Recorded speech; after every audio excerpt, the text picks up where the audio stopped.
کہ ایمان والا چاہے کوئی بھی ہو، ادنا درجے کا ایمان رکھتا ہو یا اعلیٰ درجے کا ایمان رکھتا ہو، لیکن بہرحال اس کے دل کے اندر یہ ارمان، یہ شوق ضرور ہوتا ہے کہ ہمارا اللہ ہم سے محبت کرے۔ نبی کا ارمان بھی یہی تھا کہ اللہ ہم سے محبت کرے، صحابہ اکرام بھی یہی چاہتے تھے کہ اللہ ہم سے محبت کرے۔ اس کے بعد تابعین، تبع تابعین، اولیاء کاملین، کتب ابدال، بزرگان دین، ہر ایک کی تمنا بس یہی ہے کہ اللہ تعالیٰ ہم سے کسی طرح محبت کرے۔ یہاں تک کہ ایک نمازی بندہ جو ہمارے زمانے میں ہے، اور میں نمازی سے آپ پوچھیں گے کہ نماز کیوں پڑھتے ہو، تو وہ نمازی کہے گا کہ تاکہ اللہ ہم سے محبت کرے اور اللہ ہم سے راضی ہو۔ بے نمازی سے آپ بات کرو گے تو وہ بھی یہی کہے گا کہ اللہ ہم سے راضی ہو جائے۔ دنیا کا کوئی ایک ایمان والا جس نے واقعتاً کلمہ پڑھا ہو اور اس کے دل میں ایمان ہو، آپ ان سے معلوم کریں۔ شراب پینے والا جب شراب کا نشہ اترتا ہے وہ بھی یہی کہتا ہے کہ اللہ ہم سے کسی طرح راضی ہو جائے، بھائی اعمال وغیرہ تو کچھ ہے نہیں، بہرحال ایک امید ہے کہ اللہ ہم سے محبت کر لے۔ اللہ پاک نے قرآن کریم میں اس کا ایک آسان طریقہ بتایا اور فرمایا کہ اگر تم چاہتے ہو صحیح معنی میں دل سے اس بات کو چاہتے ہو کہ ہمارا اللہ ہم سے راضی ہو جائے، تو اے میرے پیغمبر محمد صلی اللہ علیہ وسلم آپ ان سے کہیے کہ ڈائریکٹ اگر تم چاہو گے کہ اللہ ہم سے راضی ہو تو یہ تو ہو نہیں سکتا، قیامت آ جائے۔ اگر تم چاہتے ہو کہ اللہ ہم سے راضی ہو تو فاتبعونی، پہلے تم کو میری چال چلنی پڑے گی۔ یہ اللہ کس سے کہوا رہا ہے؟ اپنے نبی سے، کہ آپ اپنی امت کو کہیے کہ اگر تم چاہتے ہو کہ اللہ تم سے محبت کرے تو تم کو پہلے میری زندگی اور میری سنت اور میرے طریقے سے محبت کرنا پڑے۔ یہ نہیں ہو سکتا کہ تمہاری زندگی رسول اللہ کے طریقے کے خلاف ہو، تمہاری زندگی رسول اللہ کے سنت کے خلاف ہو، تمہاری نماز سنت کے خلاف ہو، تمہارا روزہ سنت کے خلاف ہو، تمہاری تہجد سنت کے خلاف ہو، تمہارا وضو سنت کے خلاف ہو، تمہارا جینا سنت کے خلاف ہو، تمہاری تجارت سنت کے خلاف ہو، تمہارا اٹھنا بیٹھنا سنت کے خلاف ہو، اور تم یہ چاہو کہ اللہ محبت کر لے، تو ایسا نہیں ہو۔ اللہ کی محبت چاہتے ہو تو نبی کے راستے پر اور نبی کی سنت پر چلنا پڑے گا اور نبی کے طریقے کو اپنانا پڑے گا۔ اب سوال یہ ہے کہ نبی کا طریقہ ہم کہاں کہاں اپنائیں اور کیسے اپنائیں؟ تو اس کا جواب یہ ہے کہ رسول اللہ نے ہر طرح کی زندگی گزار کر، ہر ایک کے پاس اپنی زندگی گزار کر آقائے دو جہاں صلی اللہ علیہ وسلم نے آپ کو بتایا کہ تم کو اگر تم تجارت کرتے ہو تو میرے جیسی تجارت کرو۔ کیا مطلب؟ کہ تجارت کے اندر جھوٹ نہیں ہونی چاہیے، یہ سنت ہے۔ تجارت کے اندر نام اور دول کے اندر کبھی زیادتی نہیں ہونی چاہیے، تجارت کے اندر دھوکہ نہیں ہونی چاہیے۔ یہ طریقہ جب اپناؤ گے تو تمہاری تجارت سے اللہ راضی ہوگا، اس لیے کہ تم نے رسول اللہ کا طریقہ اپنے کاروبار کے اندر اپنایا۔ آج ہماری قوم کے جتنے تاجر ہیں 5% تجارت کرنے والے ایسے ہیں کہ جن کے دل کے اندر تجارت کرتے ہوئے اللہ کا ڈر پیدا ہوتا ہے، ورنہ ہر تجارت کرنے والا دھوکہ دینے کی کوشش کرتا ہے۔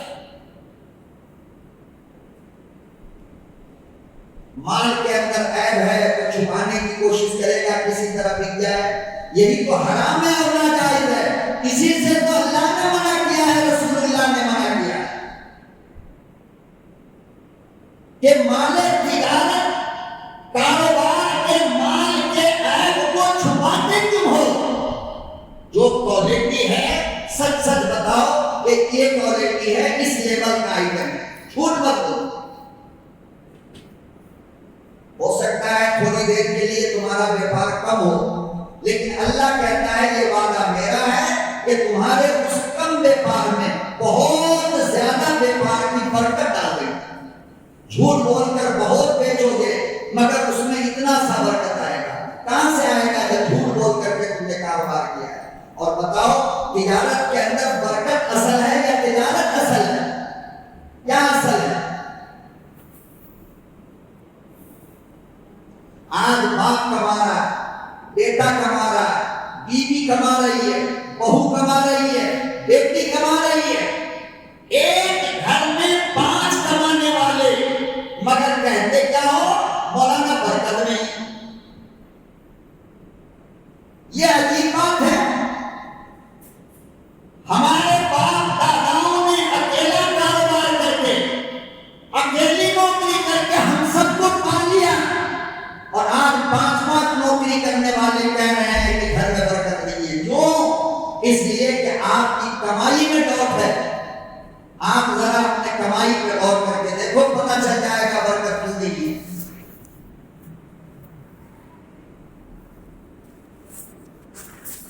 اللہ اکبر و کبیرہ۔ امام اعظم ابو حنیفہ رحمۃ اللہ علیہ نے تجارت کا طریقہ سلیقہ انداز سکھایا، فرمایا تم چاہے کتنے بڑے تجارت کرنے والے کیوں نہ ہو، تم زمانے کے بازار کے سب سے بڑے تاجر کیوں نہ ہو، لیکن آؤ رسول اللہ کی چوکھٹ پہ آ کر تجارت کا طریقہ سیکھو۔ جس برکت کو دیکھ کر اما خدیجہ نے کہا تھا اب زمانے میں کوئی میرا نہیں، یہ لاڈلا نوجوان میرا شوہر بنے گا۔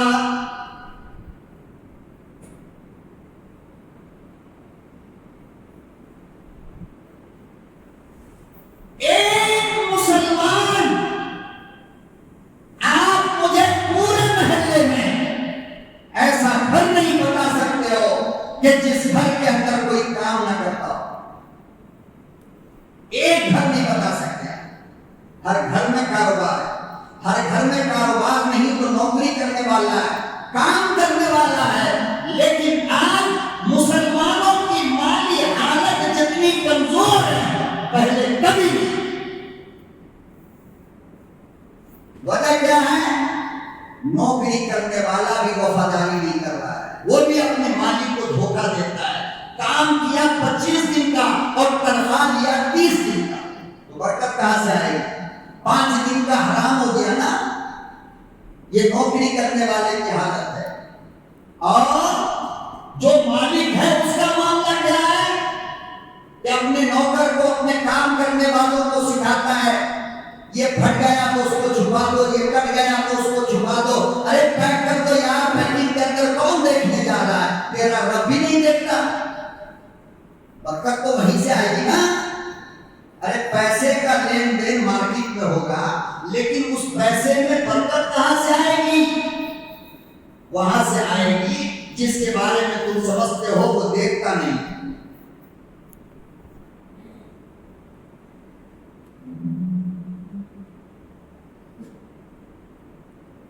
پوری کی پوری تجارت سنت کے خلاف، پورے کا پورا کاروبار سنت کے خلاف۔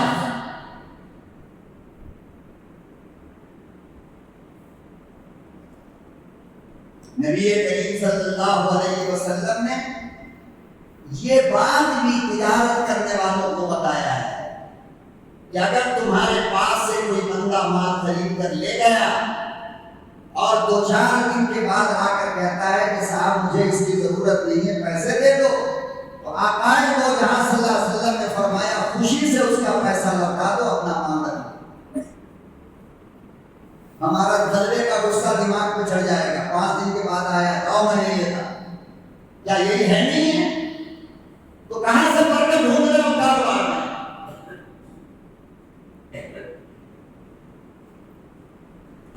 دکان سے مال خرید کر لے گیا، نہ تم نے دیکھا نہ خریدنے والے نے دیکھا، اور جب گھر جا کر اس نے دیکھا تو تھوڑا کٹا ہوا تھا، پھٹا ہوا تھا، تھوڑا عیب تھا، واپس لے کر کے دکان کے پاس آئے، کہا صاحب یہ دیکھو ڈیمیج ہے، کہتا کیا ہے؟ نہیں میرے یہاں سے تو صحیح گیا ہے، تمہارے یہاں گڑبڑ ہوا۔ بتاؤ کس کاروبار میں برکت ڈھونڈتے ہو؟ کہ خون پسینے کی کمائی دے کر جس نے تم سے مال خریدا اور تم اس کو عیب والا مال بیچو گے اور پھر برکت آئے گی؟ لوہے کے کاروبار کرنے والوں کو جا کر کے دیکھو، اللہ کی قسم رونا ہے۔ 2 کنٹل مال اٹھایا اور جب لوڈ کر کے انلوڈ ہوا، وہاں جب وزن کیا گیا تو اس میں اتنا کم نظر آ رہا ہے۔ کوئی نہیں، میں نے تو بالکل صحیح کاٹا کیا تھا، میں نے تو بالکل صحیح کیا تھا۔ اور اب یہ لوہے کے ویپاری چاہتے ہیں کہ ہمارے مال میں برکت ہو، کہاں سے ہوگا بتاؤ؟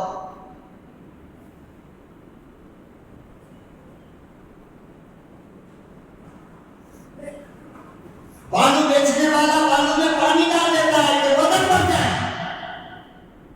یہ دھوکہ نہیں ہے؟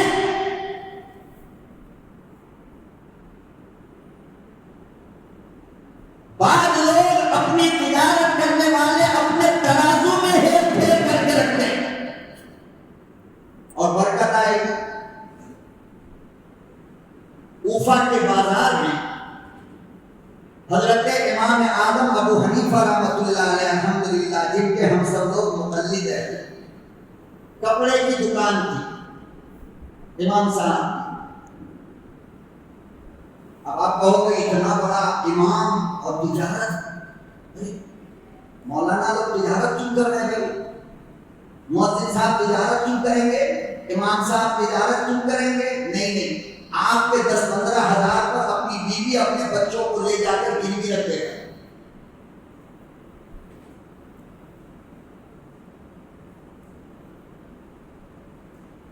امام کاروبار کر لے تو مصیبت، مولانا بازار میں مال بیچتا ہوا نظر آئے تو مصیبت، مؤذن کوئی دکان کر لے تو مصیبت، مسجد والے حساب کتاب شروع کر دیتے۔ ایک نبی 1,24,000 نبی ہے نا، ایک نبی آپ مجھے ایسا نہیں بتا سکتے ہو جس نبی نے کاروبار نہیں کیا۔ ہر نبی کاروبار کرتا ہے۔ خود میرا نبی مکے سے ملک شام گیہوں بیچنے جا رہے ہیں،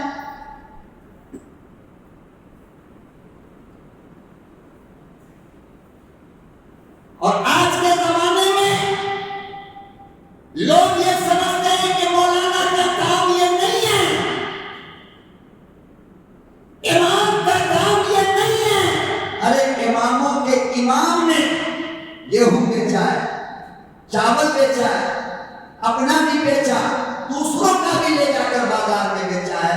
وہ نبی ملک شام کے بازار میں کھڑا ہو کر گیہوں کی گولی لگا رہا ہے۔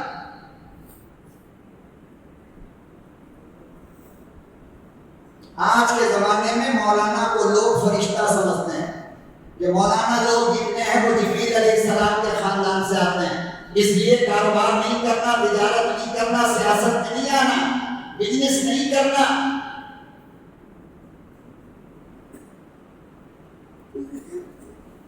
یاد رکھو یہ بات، اگر ایک عالم اور ایک بولنے والا اگر اپنے پاؤں پر مضبوطی سے نہیں کھڑا ہوگا تو دین اور اسلام کی صحیح باتیں تم کو نہیں بتائے گا،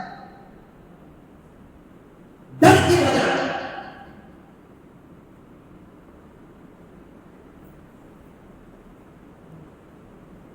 آج پوری دنیا میں 90% لوگ امام اعظم ابو حنیفہ کی مقلد ہے، تقلید کرتے ہیں، اور اتنا بڑا امام عراق میں کوفہ کے بازار میں کپڑے کی دکان پہ بیٹھا ہے اور کتاب پڑھ رہا ہے، وہیں بیٹھا مسائل لکھ رہا ہے، وہیں بیٹھا کسٹمر آیا، کسٹمر کو دیکھا، نہیں تو پھر کتاب لکھنا شروع کر دیا، کتاب پڑھنا شروع کر دیا۔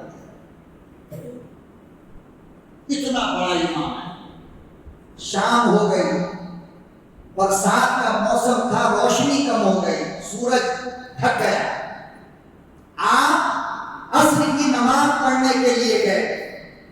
عصر کی نماز پڑھ کر کے واپس آئے تو سیلسمین جو تھا دکان میں، ان سے امام صاحب نے پوچھا کہ بھائی کوئی کسٹمر آیا تھا؟ انہوں نے کہا کہ ہاں اتنا کپڑا بیچا ہوں. امام صاحب رحمۃ اللہ علیہ نے پوچھا کون سا کپڑا بیچے ہو؟ کہا فلانے کپڑے کو بیچا ہوں. کہا کس ریٹ میں بیچے ہو؟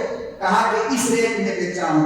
امام صاحب سب پکڑ کر بیٹھ گئے اور فرمایا ظالم، یہ تو کم ریٹ کا تھا، تو نے اتنے میں کیسے بیچا؟ ہمارا سیلس مین اگر اتنا اتنا کر کے بیچ دے ہم تو اتنے خوش ہوں گے نہیں. اچھا کیا، بیوقوف بنا دیا. کس کو بیوقوف بنایا؟ کسٹمر. اللہ نہیں دیکھ رہا تھا، اللہ نہیں دیکھ رہا ہے. وہ برکت کا دروازہ وہیں سے کھلتا ہے نا، وہ برکت کہاں سے آئے گی؟ اللہ اکبر و کبیرہ. لوگوں اندازہ لگاؤ، امام ابو حنیفہ رحمۃ اللہ علیہ اپنا وہ کپڑے کا تھان اٹھایا، بازار میں چکر لگاتے رہے، اعلان کرتے رہے کہ میری دکان سے کس نے کپڑا خریدا ہے.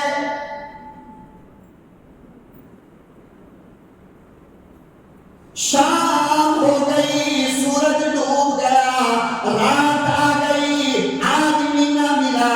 امام اعظم ابو حنیفہ رحمۃ اللہ علیہ واپس دکان میں آئے اور پورے دکان کا مال اٹھایا، پورے دکان کا کپڑا اٹھایا، غریبوں میں بانٹ دیا.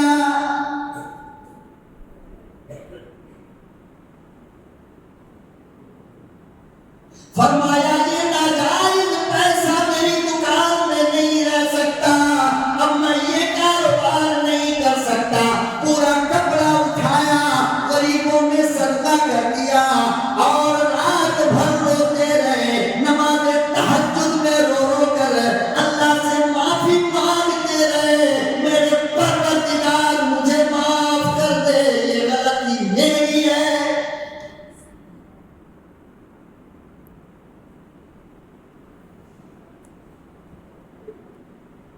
اس لیے اللہ پاک نے قرآن کریم میں ارشاد فرمایا، امام الانبیاء محبوب کبریا حضرت محمد مصطفیٰ صلی اللہ تعالی علیہ وسلم نے ارشاد فرمایا، قیامت کا میدان ہوگا، تمام نبی موجود ہوں گے، امام الانبیاء موجود ہوں گے، عرش کی کرسی پر میرا رب ہوگا. اور یہ تمام ٹھیکیداروں کو اللہ تعالیٰ کے سامنے بٹھائے گا جو دنیا میں تجارت کاروبار کیا کرتے تھے یا کوئی بھی طرح پیسہ کماتے تھے، اور ان سے یہ سوال کرے گا ان مالہ من این اکتسبہ، بتا پیسہ کہاں سے کمایا. یہ سوال ہے، اس کے بغیر نہ جنت کا فیصلہ نہ جہنم کا فیصلہ، جب تک کہ اس کا صحیح جواب نہیں دے.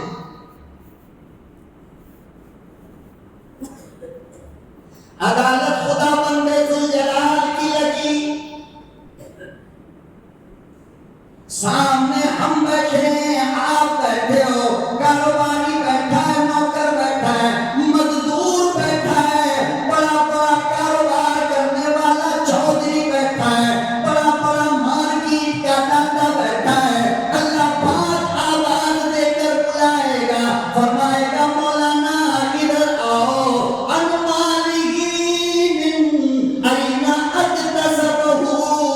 یہ بتا یہ پیسہ کہاں سے کمایا.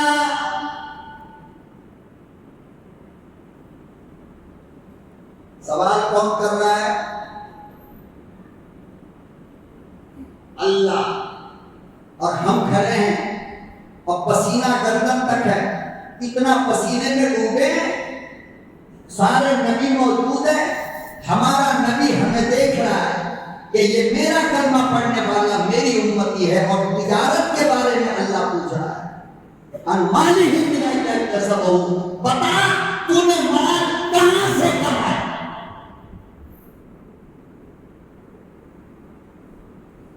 جواب تیار ہے ہمارا؟ یاد ہے جواب؟ کیا جواب ہے اس کا؟ اس کا جواب یہ ہے کہ اب تک جو گڑبڑ کیا اس سے توبہ کرو، آگے قسم کھا لو کہ ایمانداری سے مان لیجیے. یہی جواب ہے. تو قیامت میں کیا کہو گے؟ اللہ جب تک تیرے نبی کا فرمان سنا نہ تھا مجھ سے غلطی ہوئی، جب تیرے مصطفیٰ کا فرمان ایک گنہگار عالم سے سنا تو میں نے غلط کرنا چھوڑ دیا. یہی جواب ہے. نہیں چھوڑو گے جواب نہیں دے پاؤ.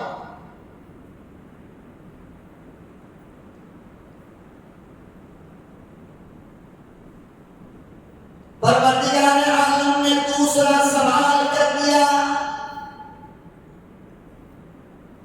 پہلا سوال کتنا سخت ہے اندازہ لگاؤ. ایک ایک پیسے کا رب کو حساب دینا پڑے گا. یہاں کے حساب سے تنگ آ جاتے ہو. انکم ٹیکس والا آیا پریشان ہو جاتے ہو. بینک میں گئے پریشان ہو جاتے ہو. عدالت اللہ کی لگی، سوال اللہ کر رہا ہے، جواب کیا بنے گا؟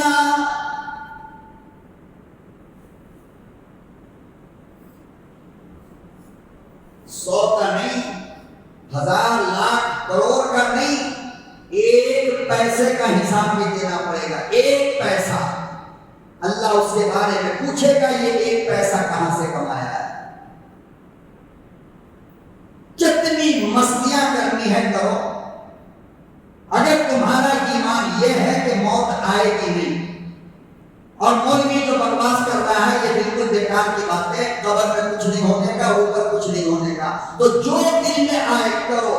لیکن اگر یقین ہے کہ موت آئے گی، قبر میں جائیں گے، حشر میں جمع ہوں گے، اللہ پوچھے گا، تو پھر خدا کے لیے اپنے کاروبار کو پاک کرو، اپنے کمائی کا دھندا پاک کرو.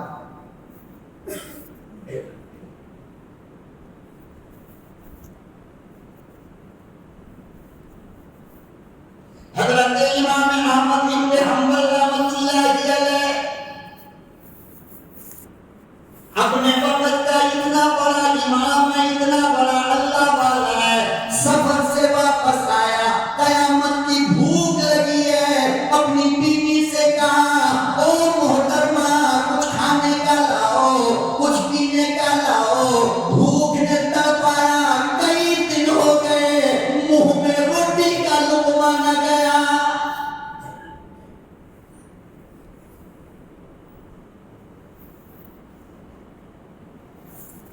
ہمارا آپ ہوتے تو کیا کرتے؟ دو چار دن اگر بھوک تو چھوڑو مر ہی جائیں گے، آج تو کوئی زندہ بھی نہیں رہ سکتا.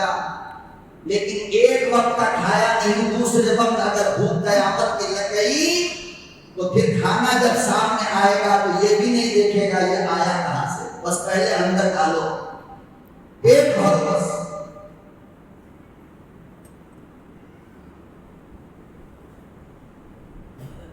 اور یہ تو باہر کی بات ہے.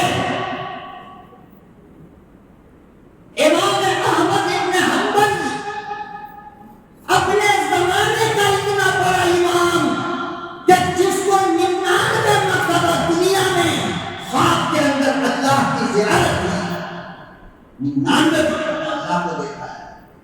اتنا بڑا آدمی ہے.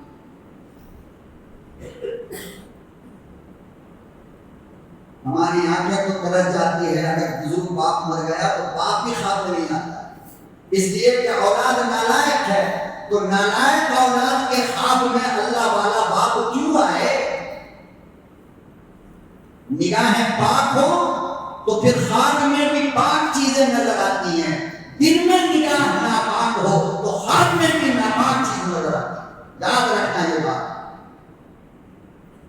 دوسروں کی ماں بہن بیٹیوں کو موبائل پر دیکھ کر سونے والوں، 1000 سال کی عمر بھی اگر تم کو مل جائے تو میرا نبی خواب میں نہیں آئے. اس لیے کہ یہ آنکھ گندی ہو گئی، پاک نہیں. قرآن دیکھ کر سوتے، ماں کو دیکھ کر سوتے، ابا کو دیکھ کر سوتے، بیوی کو دیکھ کر سوتے، یتیم کو دیکھ کر سوتے، غریب کو دیکھ کر سوتے. اللہ کا نبی ضرور آتا، تہجد پڑھ کے سوتے، مسواک کر کے سوتے، خوشبو لگا کے سوتے، دائیں کروٹ میں سوتے. تو میرا نبی ضرور آتا، درود پڑھتے پڑھتے سوتے، لیکن نہیں، یہ کیوں ہوگا؟ آج تو موبائل دیکھتے دیکھتے سینے پر موبائل گرا اور بندہ سو گیا، اور شوق کیا ہے؟ نبی خواب میں کیوں نہیں آ رہا؟ یہ لوگ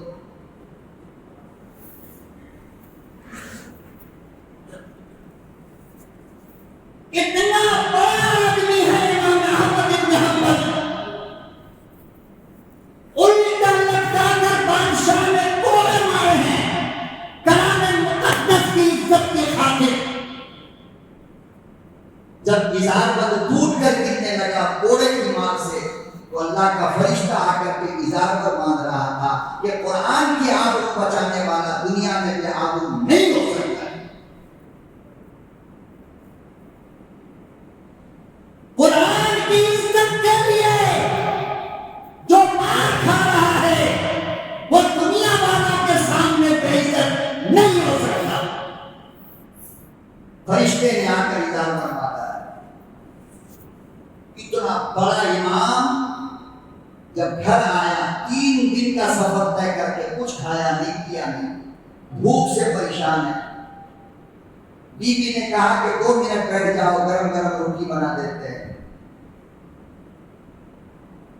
تو کچھ علاقوں میں روٹی کے آٹے میں نمک ڈالا جاتا ہے، جیسے یوپی بہار وغیرہ روٹی کے آٹے میں نمک ڈالتے ہیں، یہاں کا معلوم نہیں۔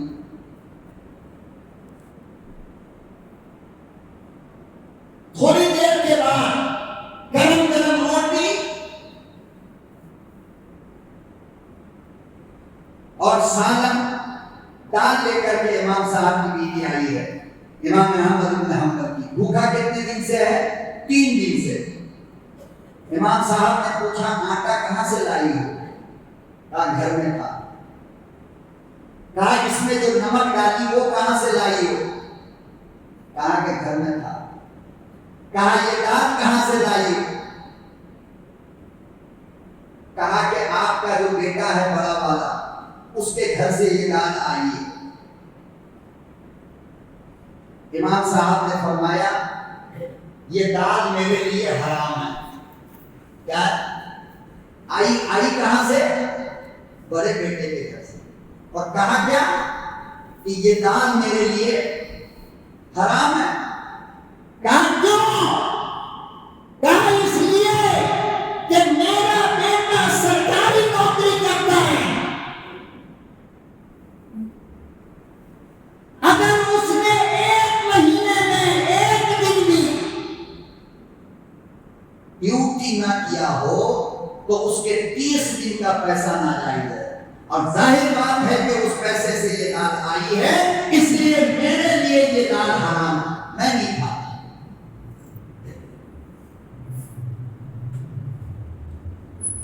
اللہ اکبر و کبیرہ۔ علماء نے لکھا ہے امام احمد بن حنبل نے سوکھی روٹی تو کھائی مگر دال کو ہاتھ نہ لگایا۔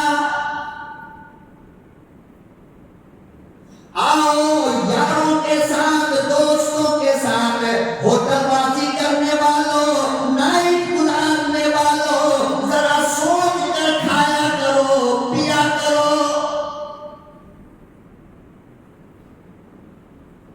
حرام کے پیسوں سے ولیمہ ہو رہا ہے، بیٹی والوں سے بھیک مانگ کر بیٹا والا ولیمہ کر رہا ہے، تم بیوی بچوں کے ساتھ جا کر مر جاتے ہو، قیامت میں اس ولیمے کا حساب ہوگا۔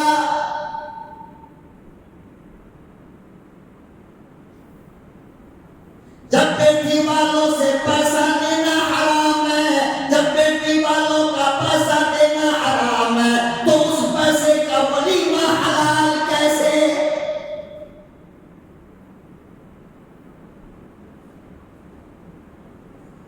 جب بیٹی والوں سے گاڑی مانگنا حرام ہے، پھر اس گاڑی پہ بیٹھنا حلال کیسا؟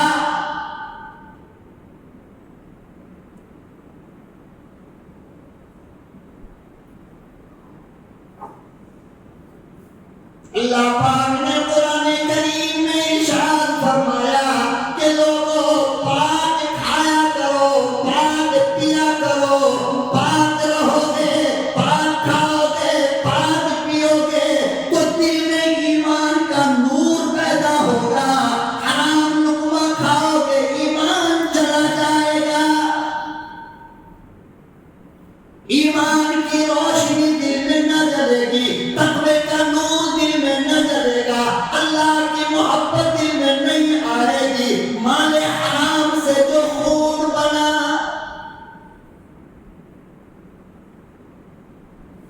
بس ایک کال آیا، ارے چل بھائی شیواجی نگر چلیں گے مندی کھانے کے لیے، اچھا تو رک جا بھائی پر میں آ رہا ہوں، گیا اور نلے تک ڈھکوس کر کے آ گیا، ایک بار نہیں پوچھا یہ جو بل تو نے پے کیا یہ پیسہ کہاں کا ہے، کس پیسے سے چائے پلا رہا یہ تو بتا دے، چلو تھوڑی دیر کے لیے اس کو برا لگے گا لیکن تیری قبر تو روشن رہے گی نا، تیری آخرت تو بنے گی نا، کیا ہو گیا حرام پیسے کا ایک چائے پی کر اپنی زندگی تباہ کر لیا۔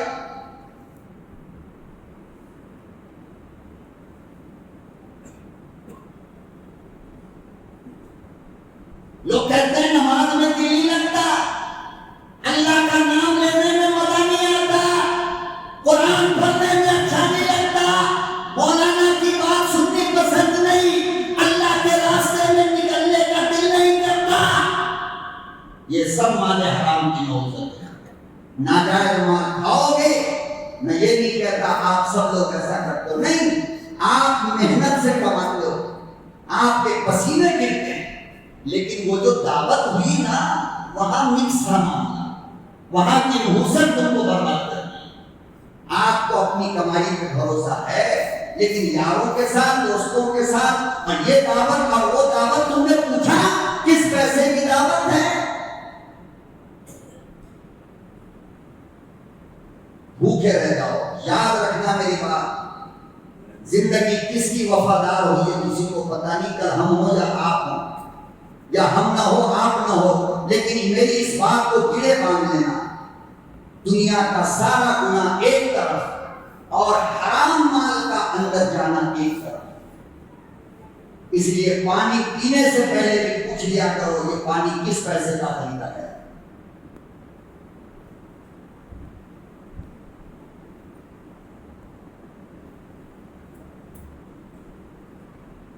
بھوک کی حالت میں اگر موت آ جائے تو اللہ نہیں پوچھے گا کیوں مرا، لیکن حرام کھا کر اگر مرو گے اللہ قیامت کے دن پوچھے گا حرام کیسے کھایا، ناجائز کیسے کھایا۔ دعوت کرنے والوں سے دو پوچھو کہ میری دعوت تو کر رہے ہو، یہ بتاؤ یہ دعوت کیسے پیسے سے کر رہے ہو، کہاں کا پیسہ ہے، برا مان جائے گا اگلی بار آپ کو نہیں بلائے گا، چلو ٹھیک ہے، ہمارے پسینے کی کمائی سے اگر نمک روٹی مل جائے تو خدا کی قسم حرام مال کے بریانی سے اچھا ہے، محنت کی کمائی کا اگر گرم پانی مل جائے حرام کے پانی کے پیسوں کے جوس سے اچھا ہے۔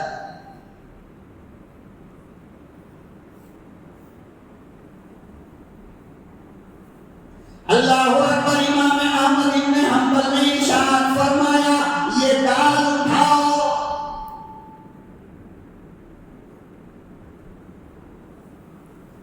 لے کر جاؤ، جامع مسجد کے گیٹ پہ کھڑے ہو جاؤ اور اعلان کرو امام احمد بن حنبل کی دال ہے، کون لے گا، اور یہ بتانا امام احمد بن حنبل کے بیٹے نے بھیجا تھا اور اس کا بیٹا سرکاری نوکری کرتا ہے۔ اللہ اکبر، اللہ والا کو چھوڑو، اس زمانے کے عام لوگوں کا تقویٰ دیکھو، اللہ کا ڈر دیکھو، سارے نمازی چلے گئے، غریب چلا گیا، امیر چلا گیا، محتاج چلا گیا، فقیر چلا گیا، بھوکا چلا گیا، لیکن کسی نے دال نہ لیا، اور سب یہی کہتا رہا کہ جو امام احمد بن حنبل کے لیے ناجائز ہے وہ میرے لیے حلال کیسا۔ کتنے اچھے اور کتنے نیک لوگ اس زمانے میں مسجدوں کے اندر آیا کرتے تھے، آج تو بار بار چپل چور آ جاتا ہے مسجد، چپل چورانے لے جاتا، کتنی شکایت ہے۔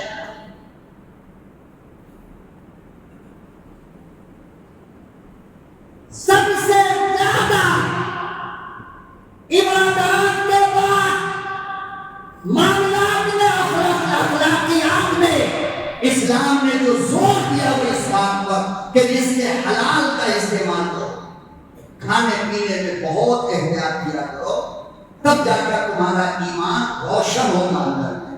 جب ایمان روشن ہوتا ہے تو عبادت میں مزہ آتا ہے، عبادت کی توفیق ملتی ہے، نیک اعمال کا شوق پیدا ہوتا ہے۔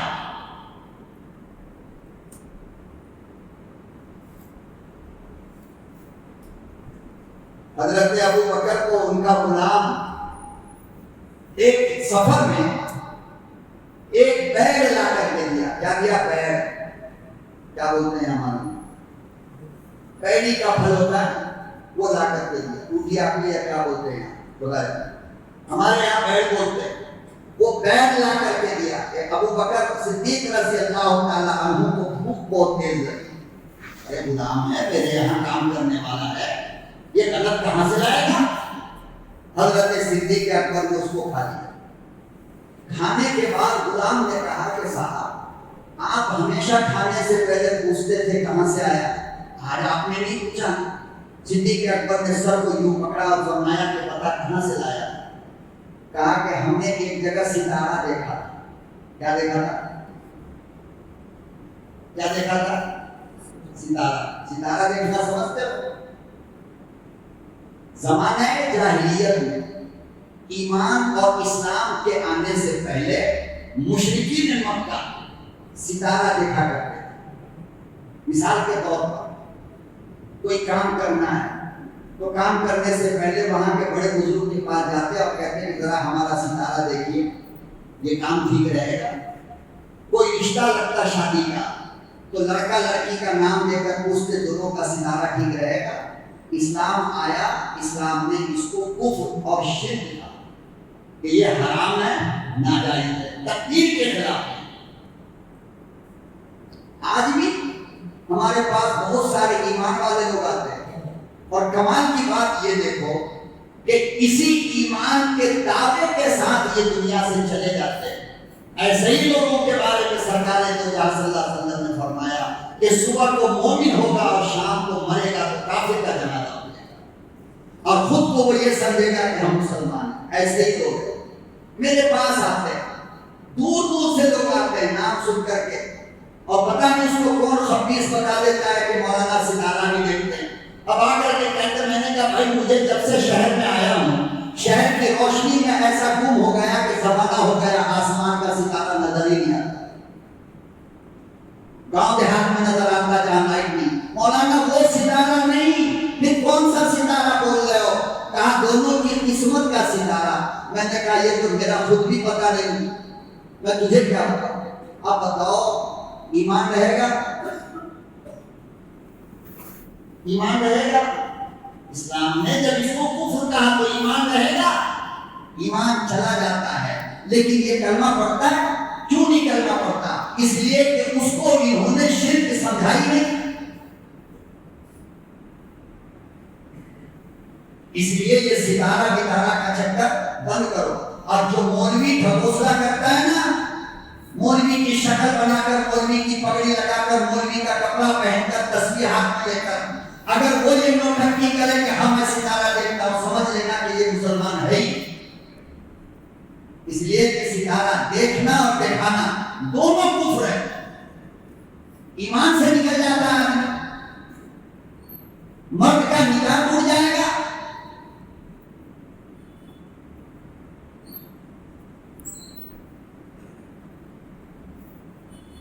تو ابو بکر کے غلام نے کہا کہ میں نے ایک آدمی کا ستارہ دیکھ لیا اور اس نے اس کے انعام میں مجھے بیعت دیا ہے، وہ بیعت میں نے آپ کو دے دی۔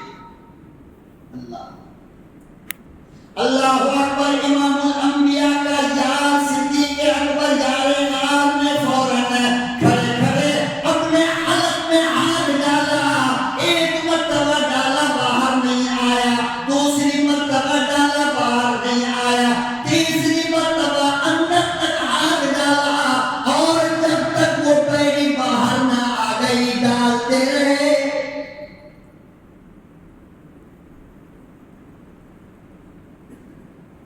غلام کہنے لگا صدیق تم نے تو غلطی سے کھا لیا تھا، دھوکے میں کھایا تھا، اتنی محنت کر کے نکالنے پڑی. حضرت صدیق اکبر نے فرمایا رب کعبہ کی قسم ہے اگر میری جان چلی جاتی میں پھر بھی نکال کر رہتا. یہاں تو پلیٹ کا پلیٹ نکل جاتا ہے, بھیگار بھی نہیں آتا, اور رات کو پتہ چلتا ہے سویا تو اٹھا ہی نہیں. اب معاملہ گیا اللہ کی عدالت میں, اللہ پوچھ رہا ہے کیا کھا کر آئے تھے صاحب؟ بول دینا زبردست شادی محل کے اندر. کیا صاحب گزشتہ شادی محل میں نیشنل لیول کی دعوت تھی, 15 رن کا دسترخوان تھا, اتنے آئس تھے, اتنے جوس تھے, اور اس کے اوپر بنارس والے پتے کا میٹھا پان بھی کھا کر کے مرا. اللہ کہے گا شاباش, اب آئیے ذرا حساب کتاب برابر کرتے ہیں. بند کرو آنکھ موند کر کھانا, آنکھ کھول کر تحقیق کر کے کھایا کرو کہ یہ دعوت کیسی ہے, پیسہ کیسا ہے. برا مانے گا چولہے بھاڑ میں جائے. میرا اللہ راضی تو سب کچھ ٹھیک ہے, وہ ناراض تو سب کچھ خراب ہے. اللہ کو راضی کرنے کی فکر کرو. تو قیامت میں اللہ پوچھے گا انمال ہی بنائے کا سبب کہ مال کہاں سے کمائے تھے, وہ فیما انفقہ ہو کہاں خرچ کیا. 2 سوال. مال کے بارے میں کتنا سوال ہے بولو؟ کہاں سے کمایا نمبر 1, کہاں خرچ کیا نمبر 2. پتہ چلا کہ مال کے کمانے میں گڑبڑی ہوئی اور خرچ کرنے میں گڑبڑی ہوئی تو ڈبل پٹائی لگی. کتنی بولو کتنی؟ ڈبل پٹائی لگی. اس لیے کماتے وقت بھی خیال رکھا کرو کہ غلط نہ کماؤ, جھوٹ بول کے نہ کماؤ, کم ناپ تول کر کے نہ کماؤ, سچ سچ کر کے کماؤ. اور جب مال آ گیا تو نشے میں جھوٹ برابر جھوٹ شرابی مت کرو, خیال سے خرچ کرو. ایسے خیال سے. آج ہماری قوم کی قسم اللہ کی یہ حالت ہو گئی کہ ایک شادی پر بعض لوگ اتنا خرچ کر دیتے ہیں اپنی محنت کی کمائی کہ جس خرچ سے 10 یا 3 بچی کا نکاح ہو سکتا ہے, اسکول بن سکتا ہے مسلمانوں کا, کالج میڈیکل کالج بنایا جا سکتا ہے. اتنے خرچ کر دیتے ہیں. تو کیا اللہ نہیں پوچھے گا اس کے بارے میں کہ کمائی تو ٹھیک تھی مگر خرچ گڑبڑ کر دیا, اب پٹائی پکی.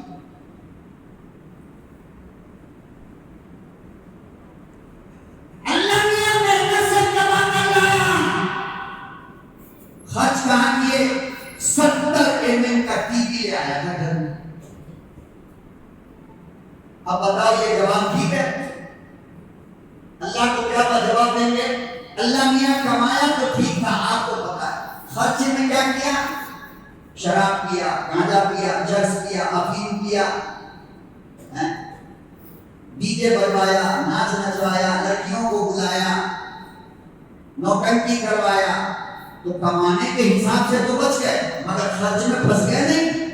اس لیے کمانے میں بھی بچو, اور جب اللہ دے دے تو اس کو خرچ کرنے میں بھی بچو کہ کسی گناہ کے کام میں نہ خرچ ہو. آئے اس آدمی کا سر قیامت میں کتنا بلند ہوگا, لوگوں اندازہ لگاؤ, جو جواب میں کہے گا اللہ آپ نے جو مجھے پیسہ دیا میں نے اس پیسے سے مسجد بنوائی, مسجد میں پنکھا لگوایا, اللہ یتیم کو کپڑا بنوایا, یتیم کی شادی کروایا, اللہ یتیم ننگے پاؤں چل رہا تھا تو میں نے چپل خرید کر کے دیا, اللہ میں نے مدرسہ بنوا دیا, اللہ میں نے حافظ قرآن تیار کروایا ہے. بتاؤ یہ جواب کتنا مضبوط ہوگا, 101% چانس ملے گا یا نہیں؟